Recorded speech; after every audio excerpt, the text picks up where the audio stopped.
This is the story of a kid following in his father's footsteps. One could say overshadowed by his father and death itself. The story of a god willing to forego his godhood in order to be a shining example of human uniqueness. And despite being obsessive to the point of madness, able to understand the concept of human morality. From the prince of obsession to the god of death, this is Death the Kid. Death the Kid, you know how it is. Hate to dismiss any mistake. If it ain't right, then you must be kidding. Jokes misled because you're now slipping. Oh, bleed mine, then I give a fix. Simply blast it. It ain't a trick. Just one click, then a second click. Rest is on my goodness. Your history, and a mystery to entry. Just that I'm not so intrigued. So, as established in the Black Star video, there's a few things you have to know before we really get into diving into Death the Kid's character. Quite a few things, actually. Now, part of it was already explained at the beginning of Black Star's video, so if you want a more better overview of powers and whatnot in the Solar universe, then go watch the Black Star video. Speaking of which, you guys fucking annihilated that video. I don't really understand why. I don't know. I didn't do shit different. Y'all just went in for no fucking reason on that video, which I'll take. It's sick. I don't really get it. I didn't do anything different. It's the same style I've been doing. It's fucking 15-year-old shonen anime at this point. But yeah, you guys really liked the Black Star video, so I'm sorry I couldn't come out with this one faster. But, fucking, the announcement wasn't shit. The fucking merchandise. And also, it was just hard to work on this video because Death the Kid is a more integral character to the universe of Soul Eater. Simply put, he's pretty much a centered focal point for the universe. Meanwhile, Black Star's intrigue comes from the fact that he is very far removed from everybody and still holds a big role in the universe. So you can just talk about him as his own entity. But that the kid is innately involved with everything that happens, so it's a bit trickier. But regardless, shout out to you guys for fucking killing that video, and let's get into it. The thing you really need to know before we get into who Death the Kid is the concept of uniqueness in Soul Eater. And, again, in the Black Star video, I established why uniqueness matters to Death the Kid's character, but long story short, the three main characters do represent their own thing. What with Maka representing courage, I already talked about Soul does it better. I don't know if I'll ever make a Maka video. I don't have a reason. I hate her. But, you know, if y'all want it enough, we'll see. Black Star obviously represents potential, like I said in the last video. You know, you've seen it. And Death the Kid represents people's pride and the ability to cast it aside. Uniqueness, being oneself, being true. And that is something that we really want to focus on here for Death the Kid's character. Now, uniqueness is a huge deal in the world of Soul Eater, stemming from people's souls, people as people, like who they are, like the person that they make up, as well as just things that people do in the universe. It all correlates to one's own uniqueness, one's own power of soul, one's own everything, basically. And it's a very human thing, human uniqueness. This is integral to Death the Kid's character because, simply put, he doesn't need it. Despite being a god, he casts that title aside to become somebody who is human, essentially at the core of it. He becomes unique. He develops his own thoughts. He develops his own wants and needs. And I know this is crazy to say because anybody watching this is, again, probably an anime fan. Same deal with the Black Star video. So you don't even know that Death the Kid's a character. I mean, like, actually, like, a character. In the anime, he's just haha funny OCD cool guy. But in the manga, he still plays the role of haha funny OCD cool guy, but he actually has a character and a character arc. As well as the OCD is treated more seriously and unique to him. Granted, it's still played off for bits, which I'm not gonna get into. I don't really like the concept of using mental afflictions for a source of humor, but, you know, it's lighthearted enough to where it's not that big of a deal. But it's definitely something that's more unique to him, in the sense of it's actually a big deal at some points in the story where he literally has to tell people, like, don't talk about anything related to that, because if you do, I won't be able to fight. Like, I will go insane. And so it's a really interesting thing to see that he develops these unique quirks, these human traits, as somebody who doesn't need them. Granted, that the kid is an incomplete god. He is born with human capacities for emotion. That is true. He's a split off of death himself, you know? But that doesn't change that he doesn't need it. He chooses to develop it. And the reason he chooses to develop it is for his unique love for humanity and realizing that humans are strong individuals that don't need these beings of law above them. He would rather put himself on the same playing field than be the stuck-up, snobby asshole that just watches everybody. Granted, he still has a lot of respect for his father, who is the god of death, the god of order, but he recognizes the flaws with the system of what his father does. And because uniqueness is such an integral thing to the world of Soul Eater, it makes Death the Kid's character inherently not only stronger than most people, but it also in some cases is what directly correlates to him avoiding madness, him not having the capacity to go mad. He does go mad at one point in the story. I'll talk about that later in this video, but also I talked about it in the Black Star video. He does eventually go mad, but there are a lot of situations in which humans around him are going mad, but he is incapable of it because of how he himself functions, who he is. Not because he is a god, but because he is himself. And there are a lot of people throughout the series that talk shit about him being stuck up because he's the son of a god, or him acting weird, being quirky, like he's too strange to people. He is very off-putting to be around. But then there are other people that acknowledge his humanity and think that he's better for it.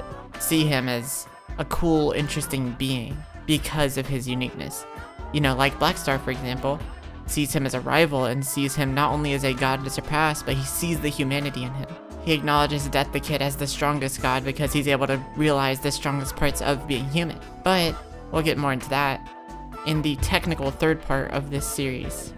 So stay tuned for that. But yes, along with a brief overview of Death the Kid's uniqueness is just a very important integral part to the story and world of Soul Eater because of the nature of souls and the nature of how people work, how people's abilities function, the fact that it takes two souls combining to really, or in Death the Kid's case 3, but multiple souls combining to form the relationship between Weapons and Meister and the unique bonds that they all share.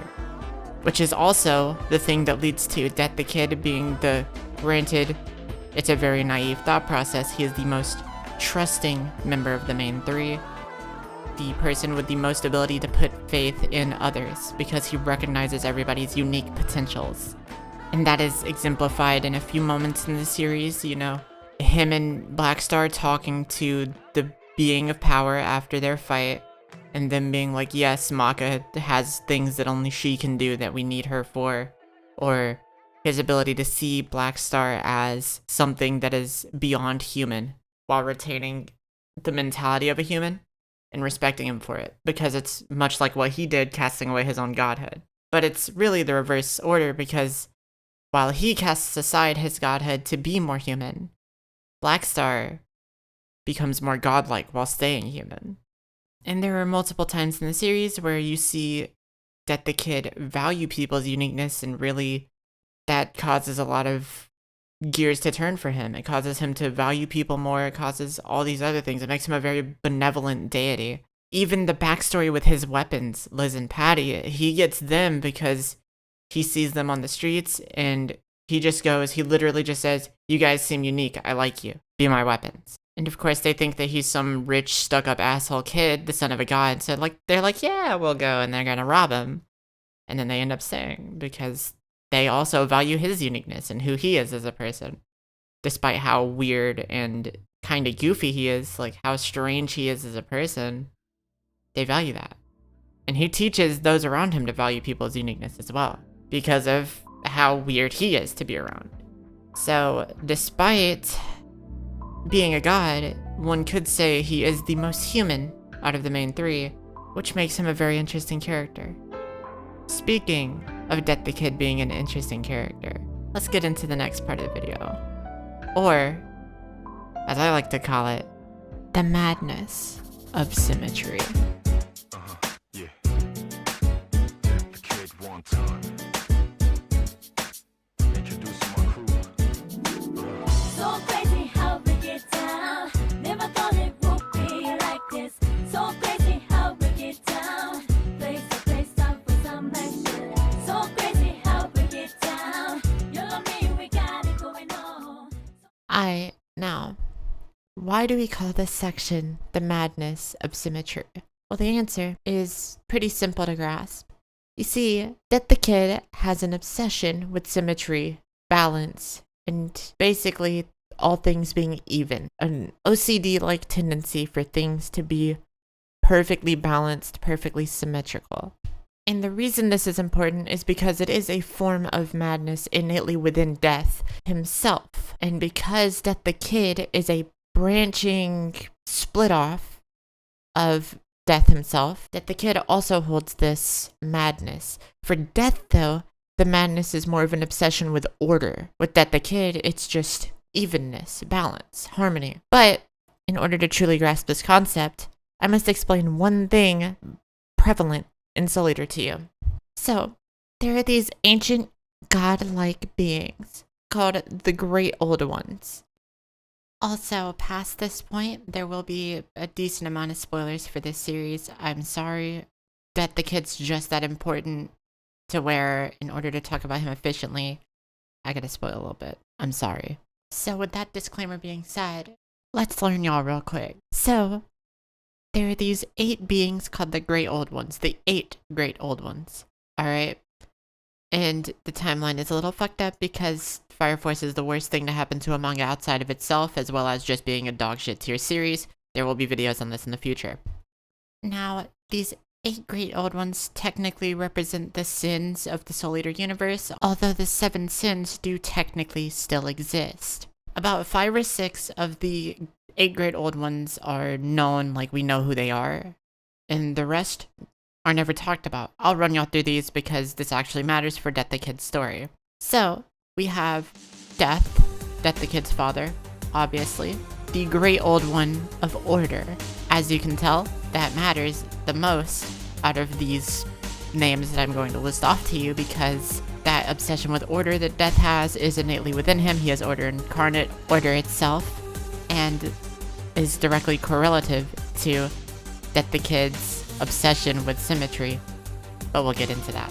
There's the Great Old One of Power, which is a being that is trapped within the Book of Abon willingly because he understands, well, it's more of a beast, just something that exists. I wouldn't give it any gendered terms. So it exists specifically as a being of pure power. It makes people go mad with power. Also, all of these Great Old Ones encompass a form of madness. So Death isn't just obsessed with order, he has the madness of order.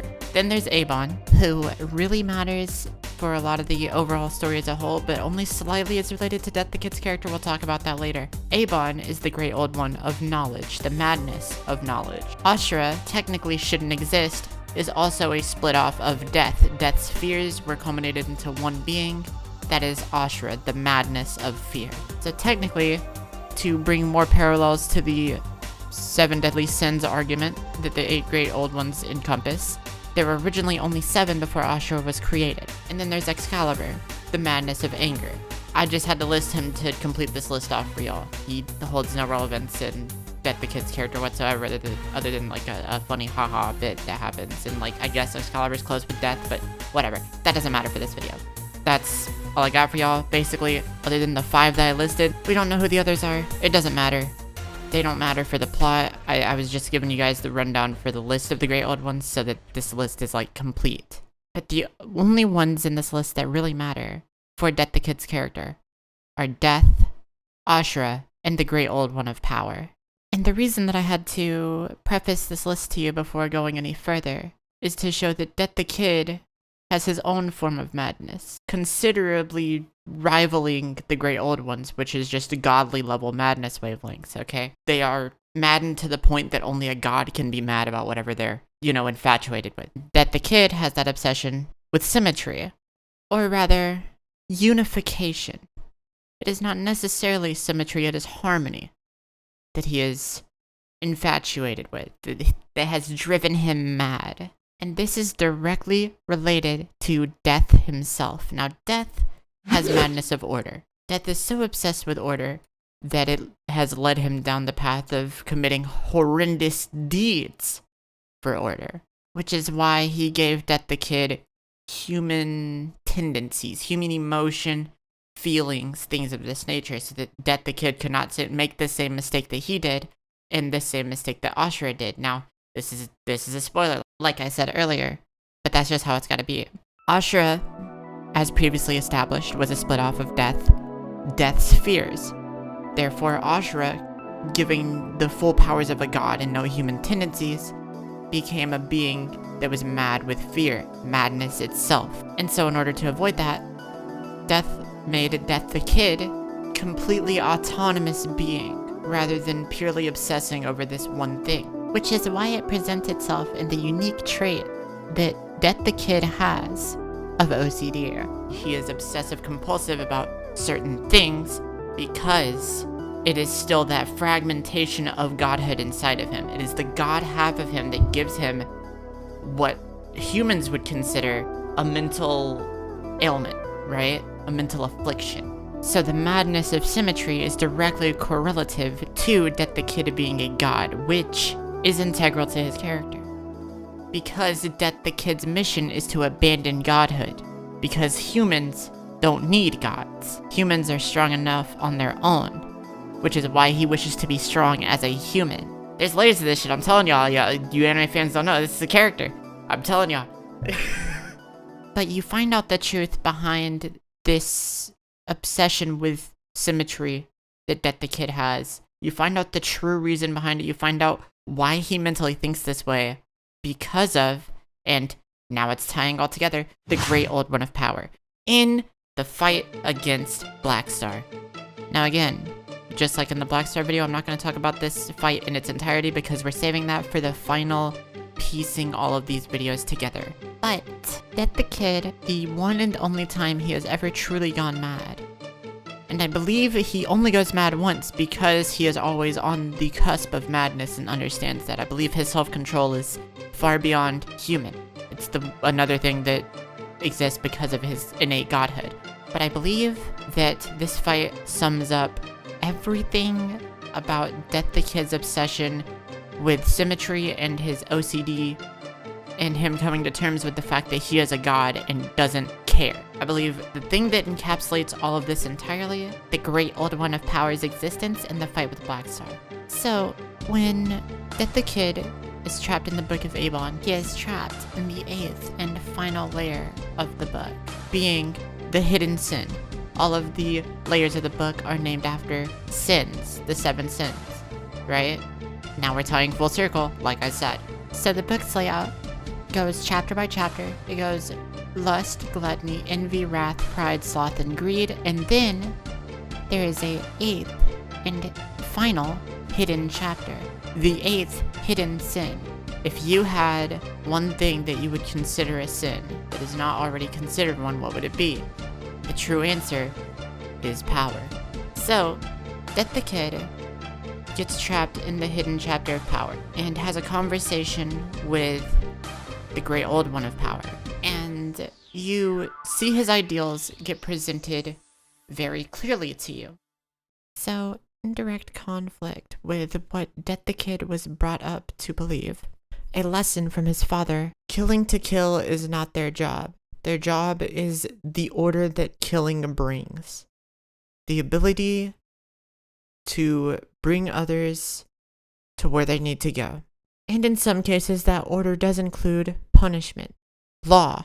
Killing for the sake of punishment, I guess. It's not morally correct, and even Death the Kid later says that he sees the flaws in that, but that's what Death the Kid is taught. Anyways, in the meeting with the Great Old One of Power, Death the Kid's true ambitions as a Shinigami shine through, or should I say true ambitions as a split off of Death himself. It shows very abundantly upon the meeting with the Being of Power, as well as continuing down the line until the fight with Blackstar. So this is built up over multiple chapters. And here it is revealed that while Death the Kid's OCD and obsession with balance comes from a place rooted in Death's own madness of order, you find out that this is also a unique madness to Death the Kid, a madness of unification, to unify all things, for all things to be in harmony,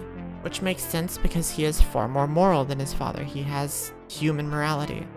And so when he is first cast into the madness of power, after meeting the Great Old One of Power, he goes insane, and you get all of his thoughts where he talks about how nothingness is the ultimate unity. It's a transsymmetrical unity is what he calls it, actually, which would mean that it is a unity beyond symmetry itself, a unity where everything is in fact perfectly balanced.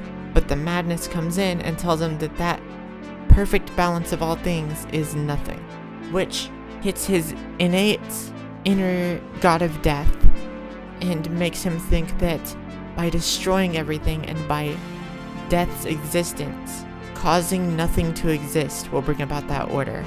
And also, this obsession with nothingness that grows from Death the Kid's madness is in direct correlation with Black Star's power of infinity, and that is unveiled in this fight, which is why Black Star ends up winning. Now, that is about as far as I will dive into that concept, because we will cover that in a separate video.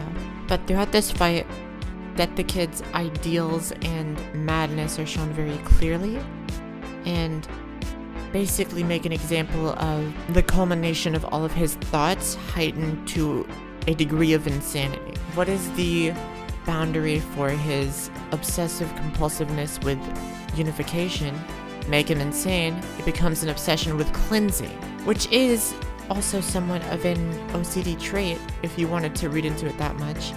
It is a general OCD trait, the hyperfixation on things needing to be as they were or as they are, not being changed, being unbothered. So the hyperfixation on cleanliness that you see present in thought processes of OCD. But, you know, I'm no psychologist. I'm not going to go all the way into that. You know, what the fuck do I know? I don't know shit. You know, I've got my own slew of mental issues. So like that's, come on. I'm just saying what is generally associated with these traits, right?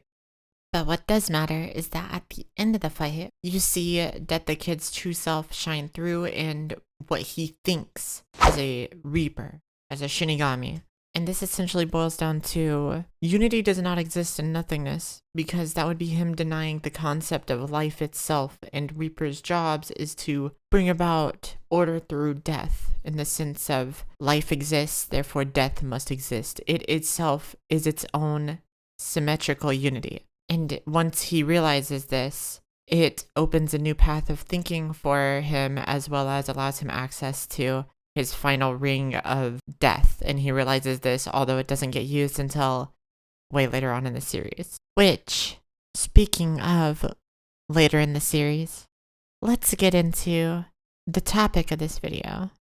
Now that you understand why Death the Kid is the way that he is, and why he is such an innately interesting character, let's get into the boy himself, Death the Kid, the god of death.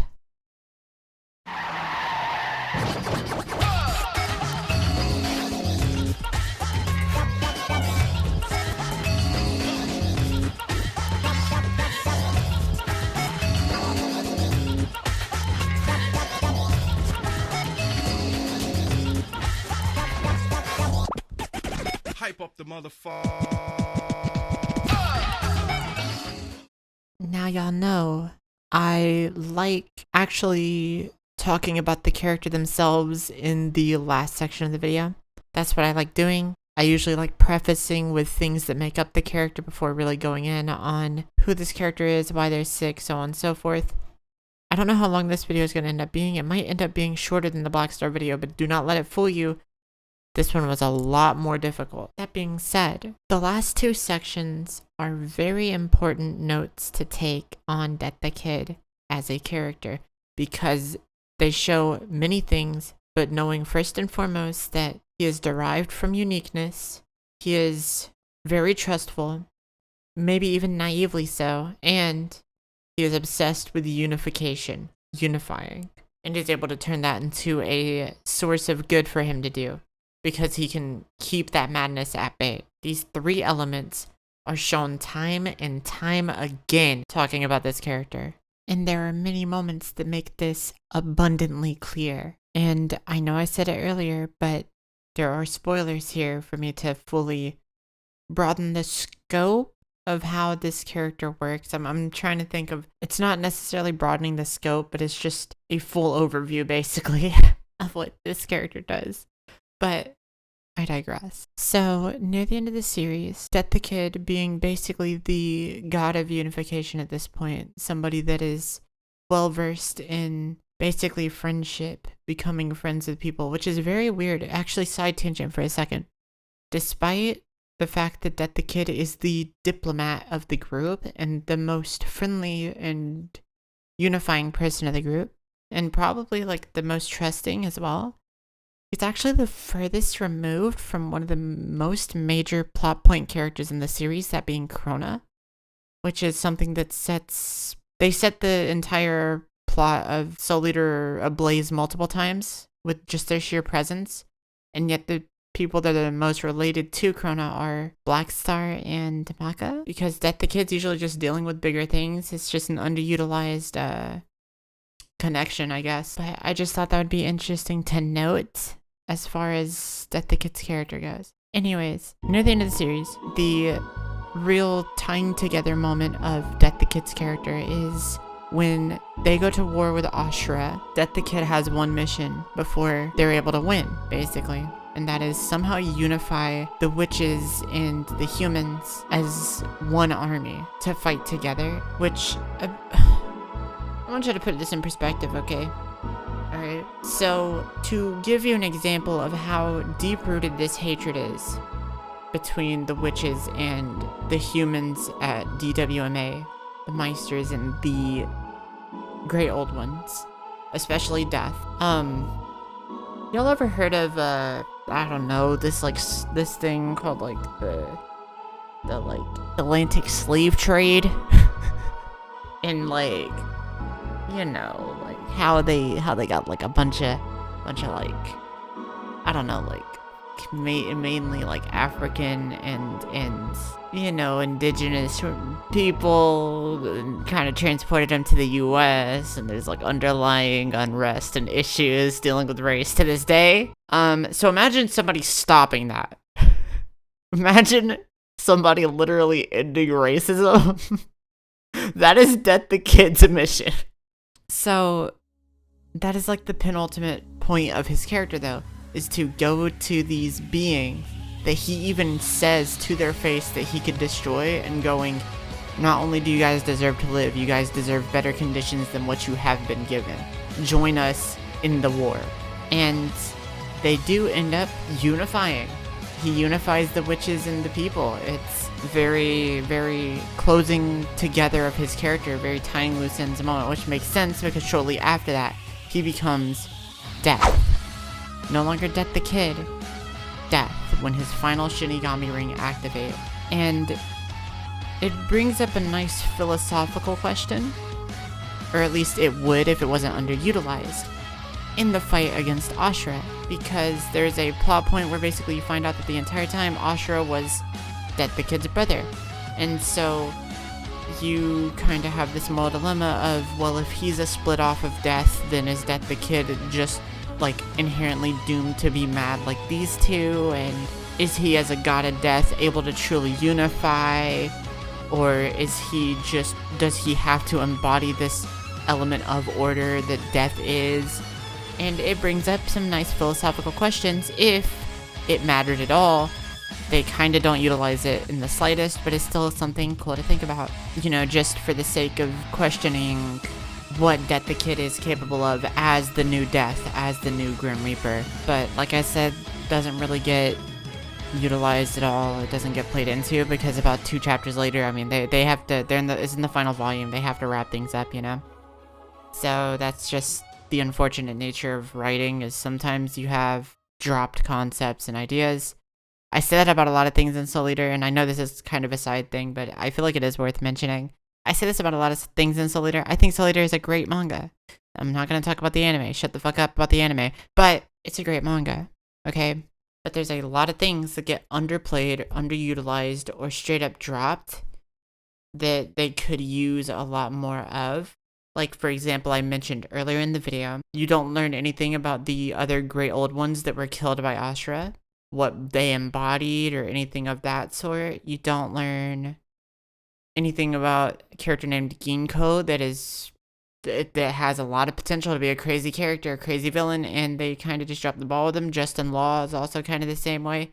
But yeah, things of that nature, where it's underutilized, but you can see the concept they were going for, and you can kind of appreciate like the philosophical question it brings to the table, but that's about it, because obviously it doesn't result in any kind of like, you know, gray area. It just results in a passing statement, really. But those are two very key moments from the end of the series, or around the end of the series, that are important for Death the Kid's character and tying up everything that he is and everything that he encapsulates. I kind of mentioned some things earlier as well in section 1 where we talked about his uniqueness, where he found his weapons on the street, and because of how cool he thought they were, he just let them hit. I could have said that any other way. I got it. Okay. I need to script my videos from now on. He hit them up. There we go. He hit them up and goes, hey, I want you to be my weapons because I like y'all. And eventually they comply. And so it's like, there's a lot of moments like that throughout the series where Death the Kid kind of gives people the wrong impression, but, you know, through sheer him being himself and him being unafraid to be himself kind of lets people open up around him, and it makes him very likable to other people despite how strange he is. But he also really likes embracing other people's uniqueness, i.e. his rivalry with Blackstar, but we'll talk more about that in another video. I know I've been talking about it since the Blackstar video, but it really is like an important thing, their relationship, their dynamic, of him hearing that Blackstar wants to surpass gods. And he just believes it. He believes in people's dreams, you know? He's very much like a, if you want to do that, you can do that. Go for it. Because that's how he is. He wanted to prove that he didn't need to be a god, that humans were just as strong, if not stronger. So he wanted to be a human. Very much a, reverse Hercules, I guess. And they try to do a lot of philosophical-esque things with Death the Kid specifically in the series, because, you know, it kind of... his whole character's journey is a philosophical one, right? Obviously, he physically gets stronger and turns into more of a Grim Reaper as he gets stronger, but his character's main growth is philosophically and through change, you know? So there's a lot of points in the series where they try to hit these philosophical points and thought-provoking points with Death the Kid. Granted, most of the time, it does end up falling flat in the sense of they don't expand on it too much. But then you get some really cool moments, like him going to the Time Rift and finding Avon, and he kind of gets hints and pieces and clues on the fact that his father may not be as good of a man as he believes. That leads him down a journey of finding out what demon artifacts are and who is Avon and what are the Great Old Ones, and it leads into the Great Old One of Power, where his character arc penultimately starts reaching its end. Now, he also has a huge Dante factor, a huge Devil May Cry, Virgil factor, kinda, where you know, he's one of those kinds of characters where he just does cool shit for the sake of doing cool shit, and everybody sees it and they're like, that's sick, he's just sick, right? Which is true, you know? Dude rides a fucking hovercraft skateboard and shoots his pistols backwards using his pinkies to pull the trigger. Yeah, he's sick, okay? If you got a dude doing 1080s on you, and he's not missing any shots while doing it, I mean, what are you gonna do, man? But I feel like because the anime, a lot of people don't see the underlying nature of this character, which makes sense, the anime doesn't play into it. But it's hard to see the underlying nature of this character even in the manga itself sometimes, because they do like playing into the he's just the cool guy thing where he does cool shit. And he gets deeply connected with other people. not through souls, surprisingly, but just as a person. He just builds connections. He likes holding parties. He is entirely what you would not conceive of the type of person that he acts like.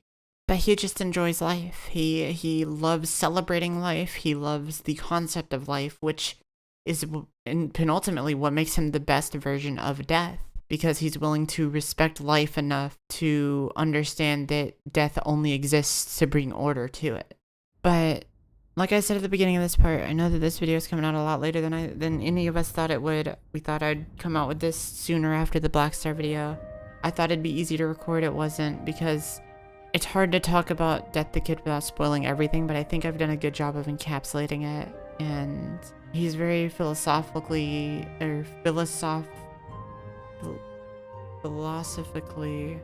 not a word. Philosophically, okay. He's very philosophically charged and very thought-provoking as a character, with things that he does, things that he says to people, and interactions that he has where, like I said, he finds out about his father being obsessed with order to the point where it's madness, and he low-key starts finding out that the reason that he's built the way that he is because he's a split off of death himself.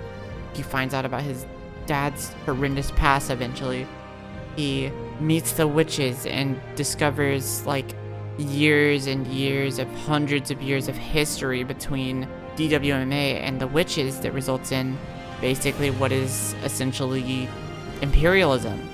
He finds out that the main villain is his brother, and his main villain was a split off of all of Death's fears, and so he feels inadequate because he goes, well, am I just a separation of something that Death didn't want?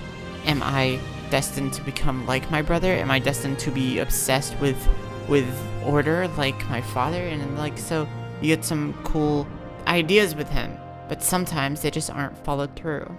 But he does trust in an unwavering fashion. He trusts people to do their best. He trusts people to do their job. He trusts people to follow their dreams. He's beaten the shit out of Black Star for not chasing dreams. He's yelled at Maka for not chasing her dreams. He's very much a person of the people, which is what makes him the penultimate leader and the penultimate death, because before death there must be life, and for people to live, someone must keep the people in check, must keep order, balance, and symmetry. From the Prince of Obsession to the God of Death, this has been Death the Kid. From obsession to order.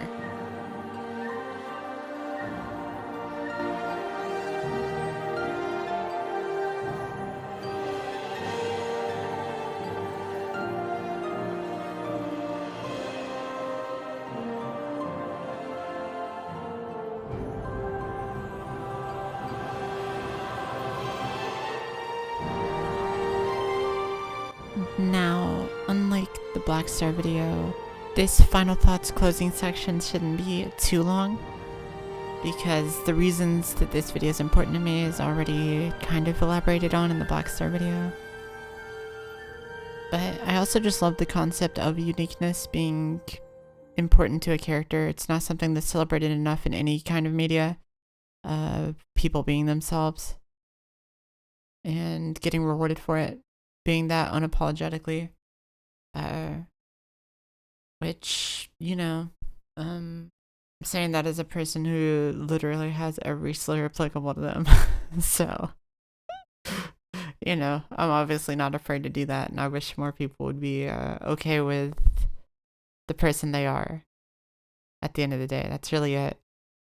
This video took a long fucking time, man. It took a long ass time to get right.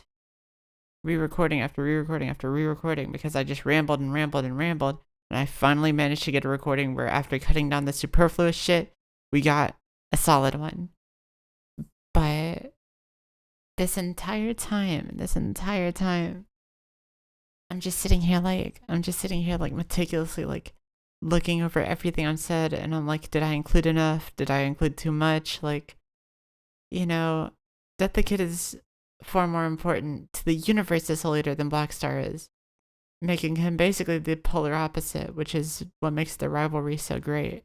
But yeah, man, I think it came out well. I think it finally came out well. I think we finally got something in the books, and I'm glad I can somewhat consistently keep the content going.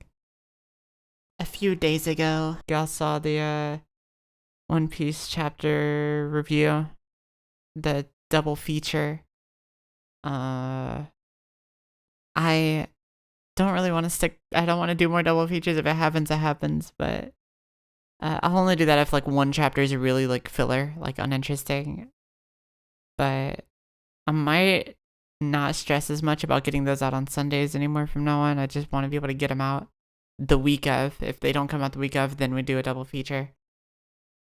Because I'm bad with deadlines, I'm bad with schedules, bad with planning. That's why I don't script my videos.